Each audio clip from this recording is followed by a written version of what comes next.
Brothers and sisters, welcome once again to our today's program. We are the 19th of June 2021.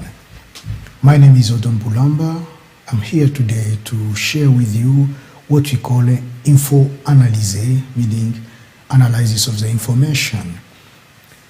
Today we are going to talk about just one topic, but before I start, I will invite you to subscribe to our channel. If this is your time, your first time to watch us, please subscribe.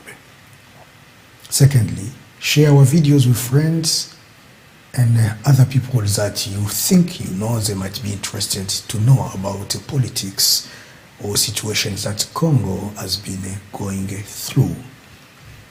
And at the end of this program, don't forget to click on like, and also don't forget to add some good comment if there is any. So today we are going to talk just about one topic, and that topic will cover everything today. And as we call it, there is a type of crisis within the Union Sacrée, within this platform, which is like the presidential majority of the DRC. This is what we are going to talk about. So, to start, I will tell you that actually coronavirus has been costing the entire world a lot. Not only physically, but psychologically, morally. We have lost ours, we have lost friends and families. So it's a big enemy for the entire community of our planet. Therefore, in the Congo, there is an order which the Council of Ministers have given to people starting from the last 15th of June, that no gathering of more than 20 people should be held. No matter where you are, not in church, not in, public places. It can be church, it can be a restaurant, it can be a bar, it can be the market or supermarket. Even those who sell on public roads, they are not allowed to do so. So we have to look after each other and also look after ourselves. That's the best way to take care of ourselves and of those that we love. As I said, today we are going to talk about this crisis within that Union Sacrée of Tshisekedi. Therefore, the President Tshisekedi Chilombo tries to put in aside the crisis within the national Union Sacrée or Sacred Union. Why that? Why does he try, to put things together, to consolidate this group, to make it strong again? Because, as you may remember, this group came together to support him, meaning that member of parliament, they came together and said, look, we have to join this new platform so that the president can have the majority. But the problem is that there are a lot of cracks in that group, which is leading the strength, abilities, or capacity of the president are turned aside. They're becoming really broken. Somehow, he's becoming a loser. So, you may see, for instance, there was a refusal of the Senate to waive the immunity of Matata Mponyo, the former Prime Minister. We can also see the opposition which was shown to the enabling bill. And after two setbacks in Parliament, the President maneuvered to regain control of his majority. So a lot has been happening, and things are not really easy to swallow. That's why today I'm here to talk about it. Following allegations of misappropriation of funds intended for the Bukangalonzo projects. On the 15th of June, the Senate voted against waiving the parliamentary immunity of former Prime Minister Augustin Matata Mponyo. This rejection in Parliament is a failure for Felix Antoine Tshisekedi Tshilombo, who asks the senators or members of the senators who belong to Union Sacrée to not obstruct justice.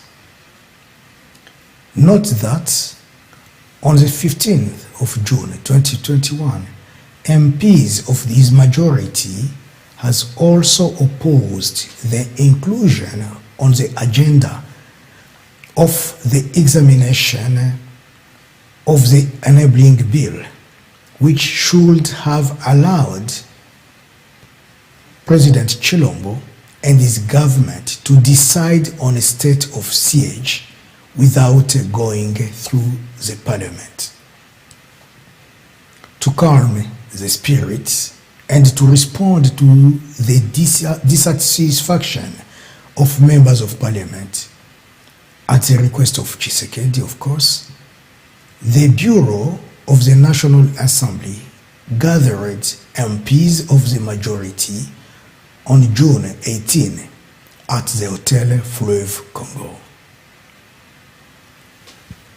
The President of the National Assembly, Christopher Mboso Kodia Pwanga, explained to the elected representatives that 250 4x4, here we are talking in terms of JEEPS, 4x4, are already there.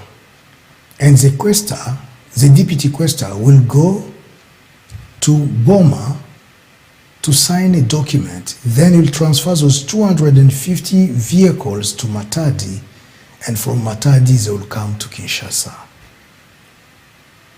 But on the 12th of July 2021, another lot of 250 vehicles, new vehicles, 4x4, will be purchased and they will reach Kinshasa. Therefore, all members of parliament will benefit from one brand new vehicle. This including those members of parliament who are from the opposition. Consistently, Mr. Mboso called on MPs to trust Felix Tshilombo, who will keep his promises. With regard to the Independent National Electoral Commission, Mr. Mboso was not cold-eyed, asking MPs to defend the reform voted on June 11.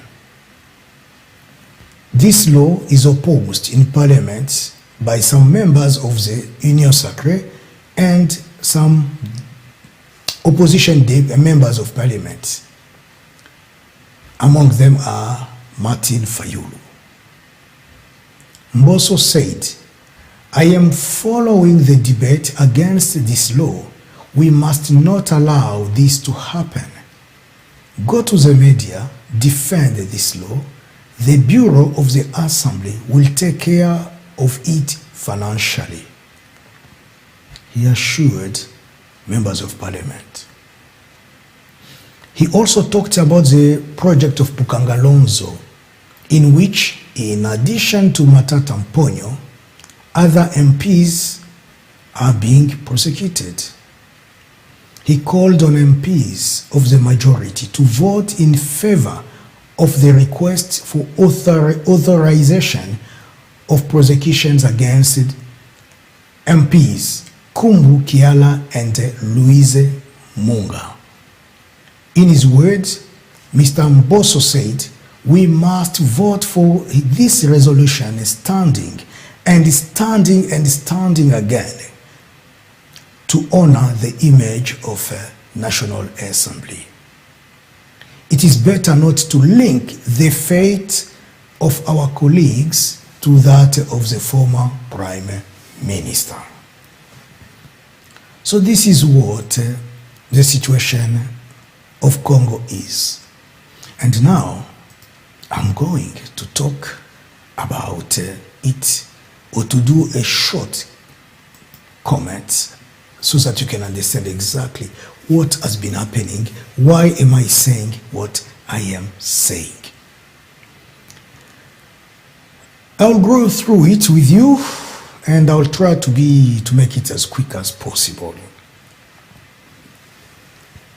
After the elections of the 20 elections in Congo, presidential and at all levels, government and so on and so forth, the majority of members of parliament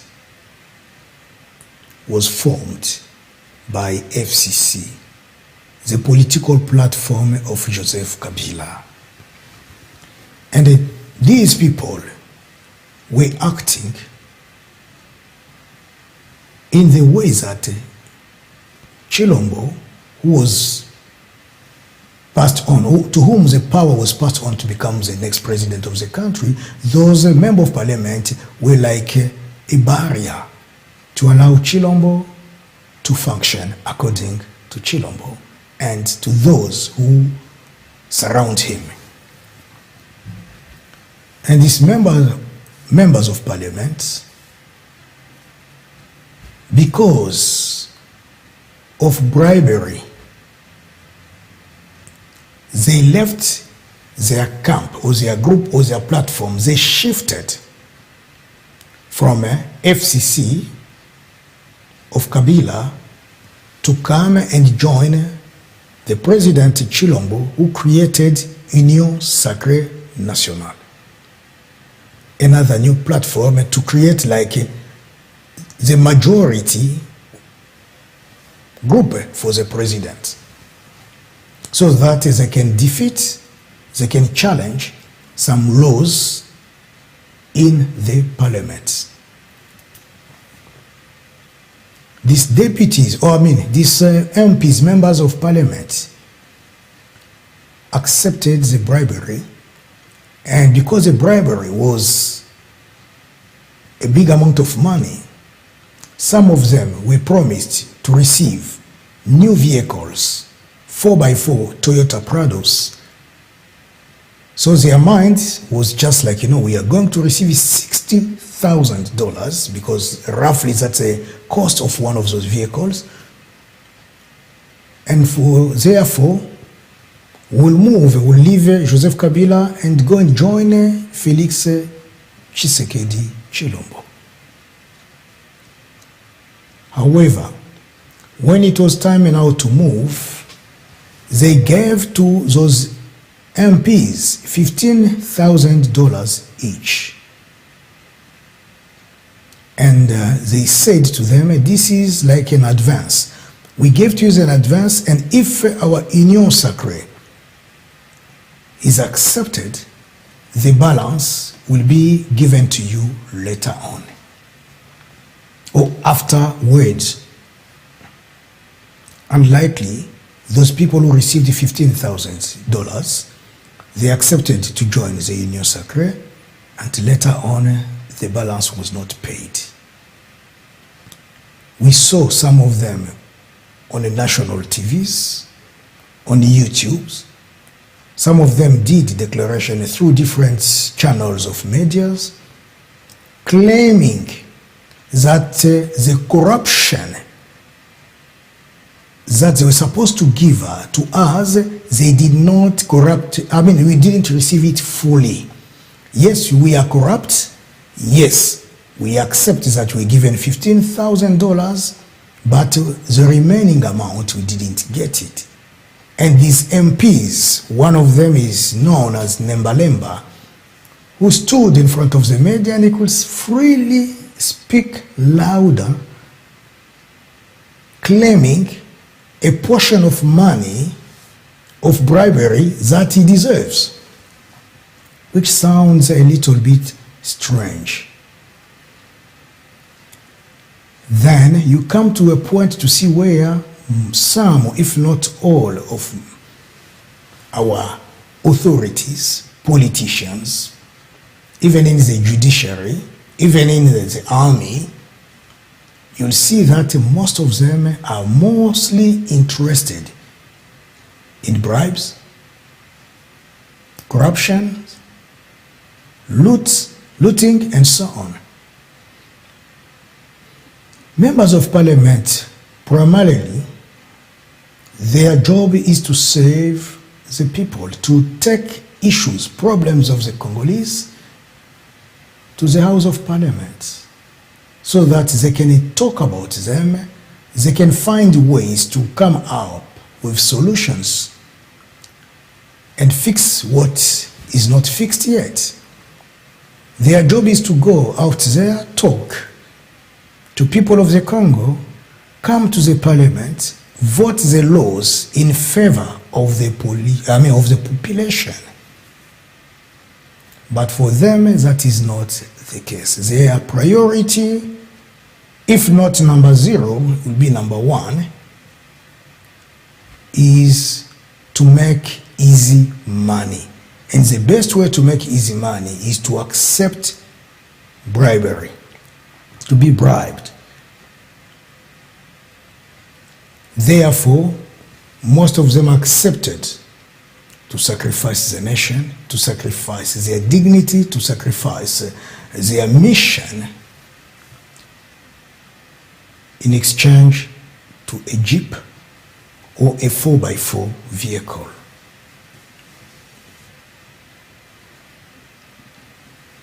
Now, because the President of the Republic didn't pay them fully, that's why you can see now when they brought to the Senate this issue of Bukangalonzo, which was an agro-industrial program of producing corn and then they can sell it to the population. When they brought it to Senate, in order to say the former Prime Minister Matata Mponyo, who is also a member of Senate, his immunity should be removed in order for him to face justice.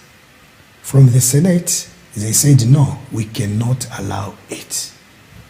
Why that? Not because Matata Mponyo did nothing wrong, but possibly because to now, Chilombo hasn't paid off the promise that he gave to Member of Parliament. Or he hasn't paid totally or fully that amount of bribery that he promised to do for them. Segundo, Chilombo can see that, okay, this majority that I formed starts to reject me. It means what? It means a failure. Because I won't be able to control the country if members of parliament do not accept me or do not take any more my directions. Therefore, he asked them to not obstruct justice because the ministry, because the judiciary was the one who was requiring Senate to pass on to them Matata Mponyo to remove his immunity so that he can face justice. As I said, another agenda was done on the 15th of June, and that agenda was supposed to examine or to enable another type of bill. This new bill would allow Felix Chilombo and his government to decide on the state of siege without going through the parliament. The law of Congo says that in case of state of siege, the parliament will decide. If it's a matter of maybe giving to that state of siege an extension period, it has to go through the parliament. the president found another way, organizing something to vote a law, a bill, to make this bill to become a law, so that he can decide himself whenever he wants a state of siege, whenever he wants something, without going through the parliament. Although he has the majority in the parliament, but the majority which he didn't pay fully the promised amount of money, that majority blocked his idea, blocked his thought, blocked his way of seeing things, and say, look, you still owe us some money, we will not allow this bill to go through.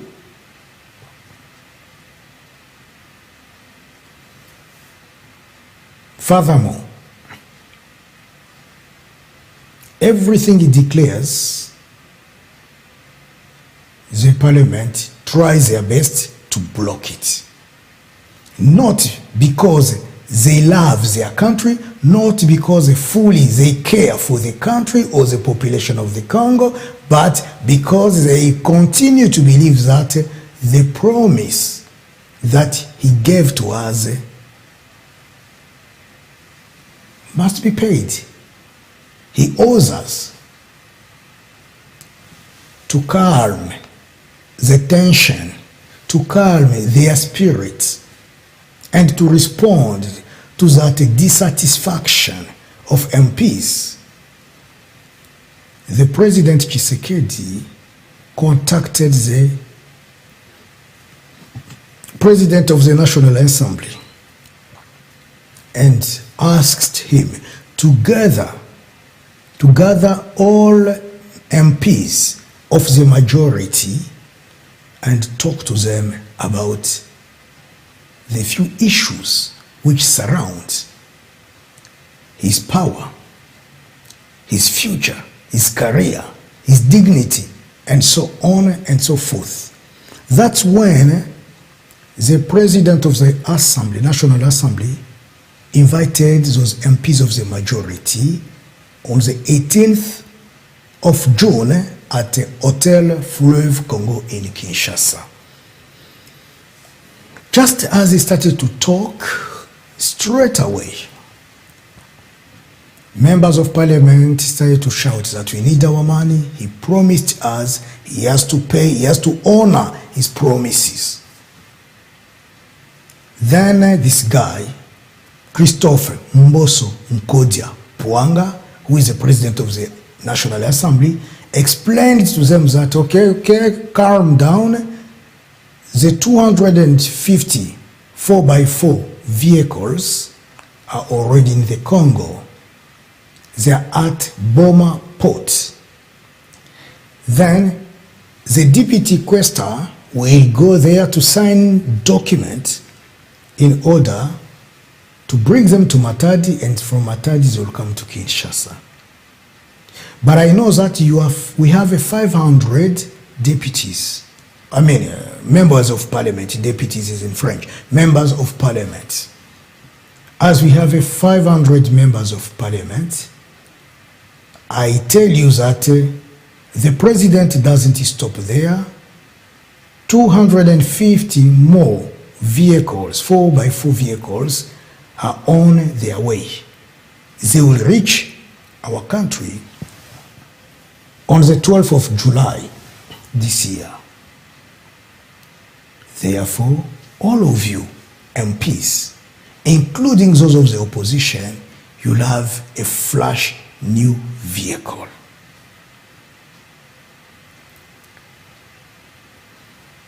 Mboso continued to say, and he continued to insist, telling MPs, you have to trust Mr. Felix Tshisekedi Chilombo, who will keep all his promises. Don't doubt, believe in him, trust him, and he will fulfill his promises. We all know that the population of Congo have heard about a few promises that the president have given to them, and they have never been fulfilled. Possibly not because the president of Congo is not capable of fulfilling them. Maybe it's because of those who surround him will be blamed for not organizing, for not fulfilling what their boss have been asking them to do. Maybe those promises are not fulfilled because those who surround Chilombo, those that he calls his friend, his partners, they are not, or they are possibly not, friends and partners of the DRC, Democratic Republic of Congo. They might be his partners and friends, but they are not partners and friends of Congo at all. Because if they are good partners of Congo or friends of Congo, they should never and ever allow Mr. Chilombo, whom they advise, whom they support, whom they work with, to keep promising people things that will never and ever happen. We don't say that everything he promises do not happen, because some people believe that the President Chilombo has a lot of work to do, and he cannot do everything by himself. Of course, that's true. He's not a magician. He needs people to support him. But unlikely, he has people who should support him, and we, the population, we don't see any support. We don't see it, any concrete, any realization. Something material cannot be seen, except for those who have seen a few things here and there. They may testify. So therefore, people continue to stand against him, to the point that in South Kivu, precisely in Bukavu, they have nicknamed the president of Congo as Ahadi Musafiri. That's a Swahili. Those are Swahili vocabularies. Ahadi means promise or promises, and Musafiri means travelers or traveler. So they call him now someone who is good in promising and he loves traveling.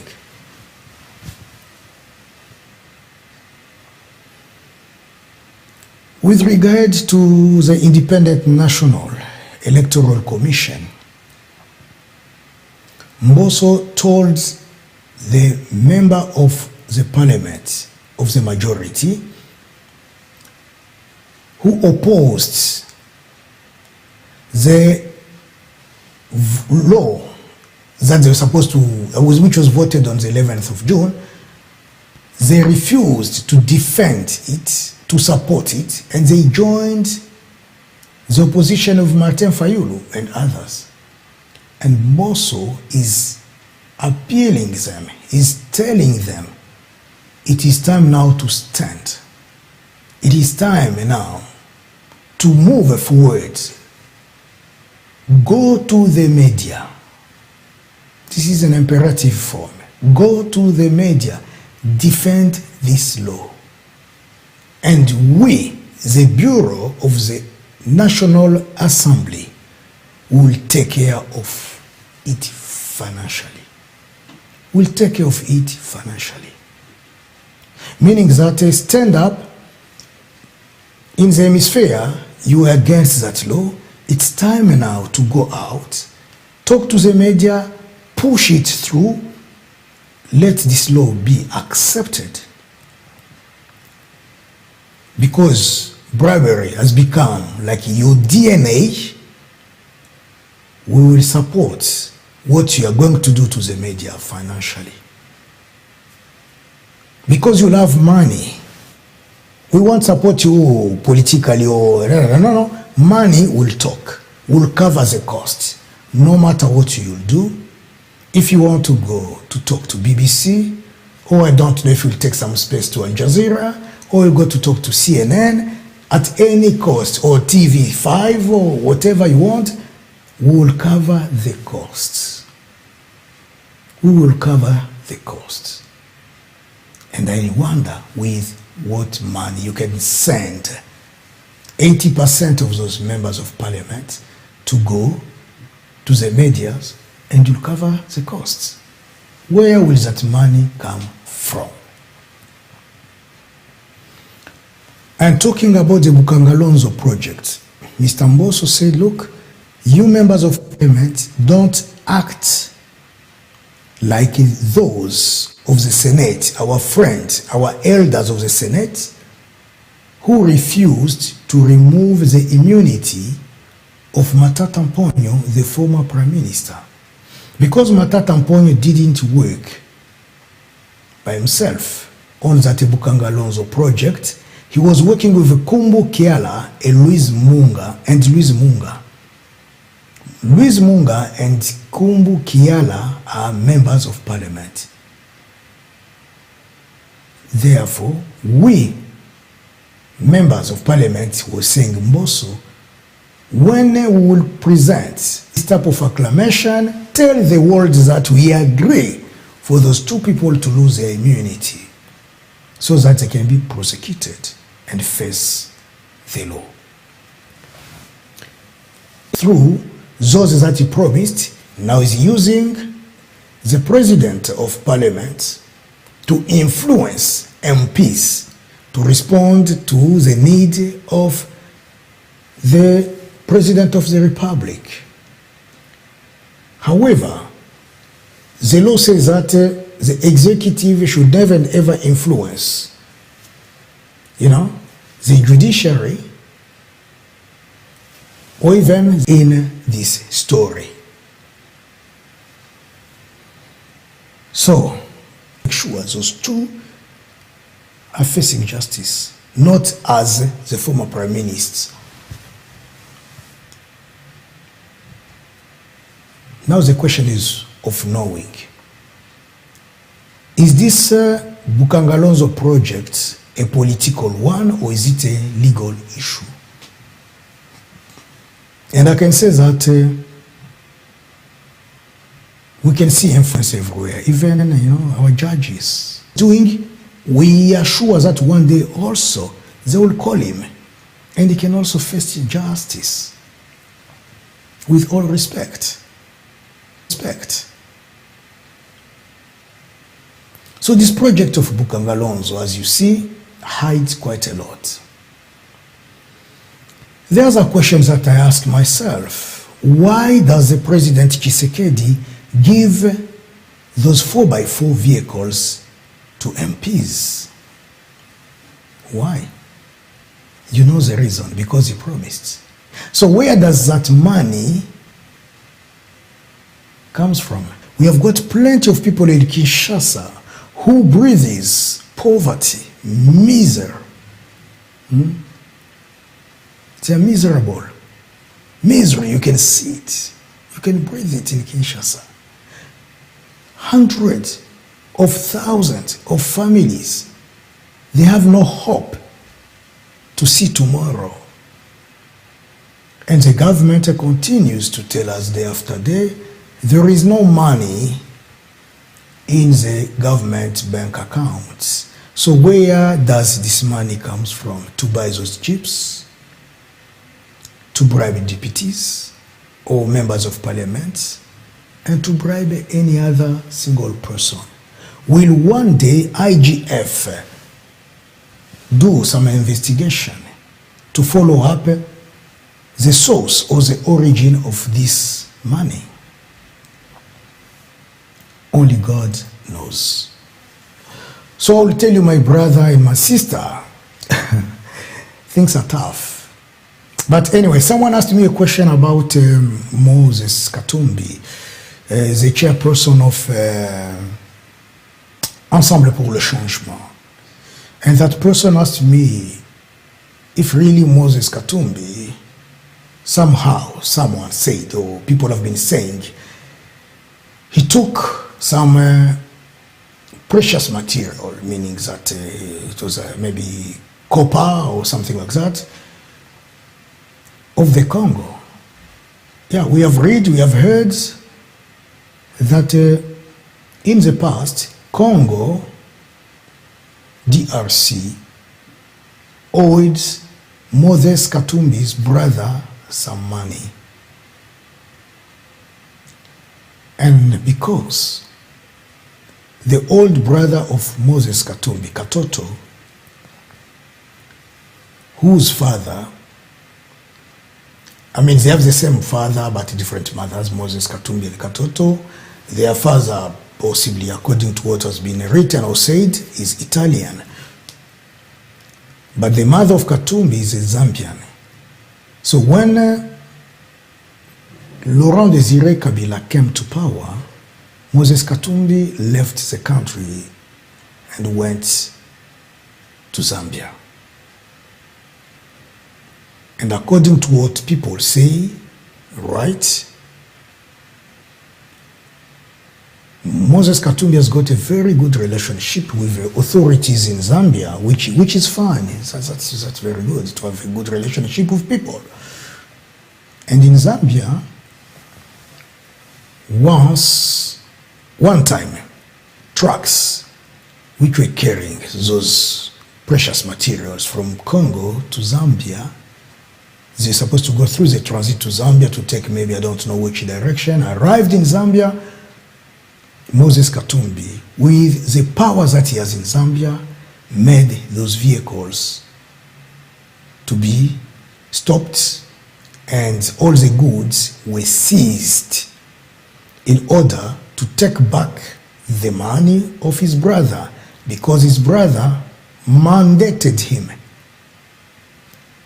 to say, okay, this money helped me, how to get it back? So he did so, according to the writings and declarations from different sources. Many people keep saying that now Moses Katumbi took money from the Congo. On one hand, we can say he was right to take money if that was the only way to pay themselves back.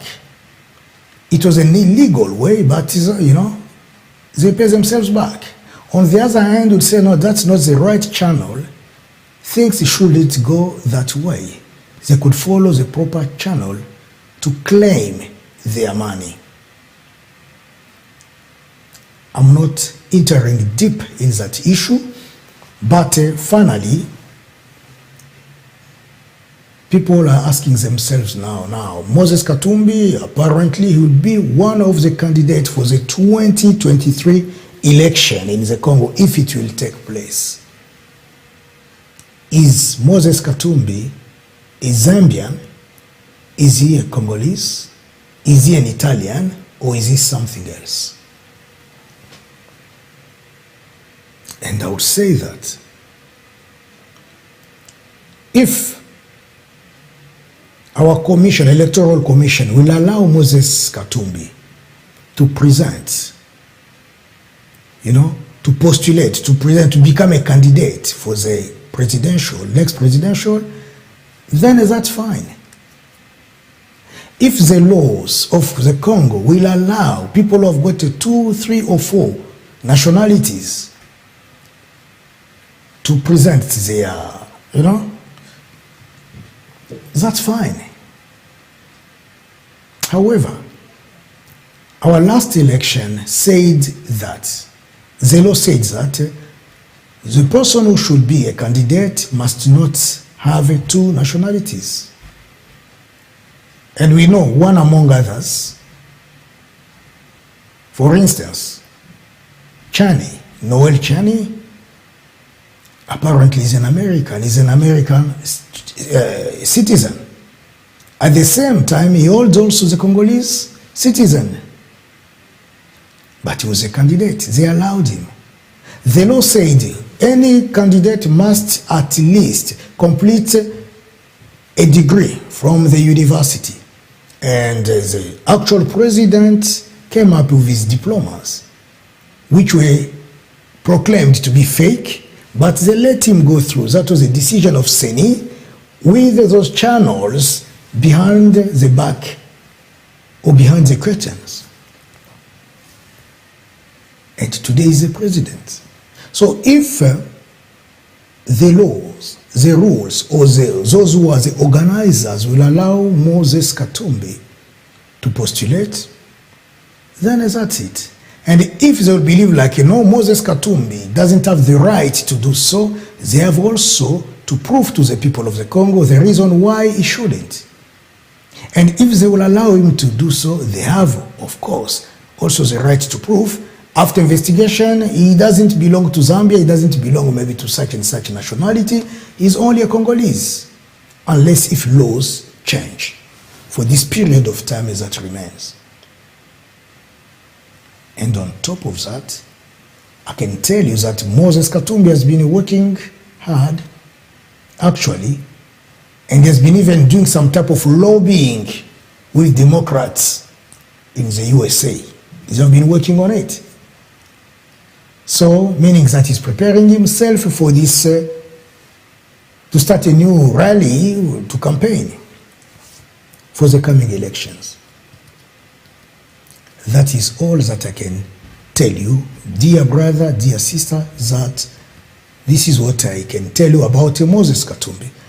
Let's see what will happen when the time arrives, if even the election will be there. So, as I'm heading to the end of this program of ours, let me remind you that if this is your first time to watch our programs, please do not forget to subscribe. Do not forget to share our videos with friends. Do not also forget to click on like.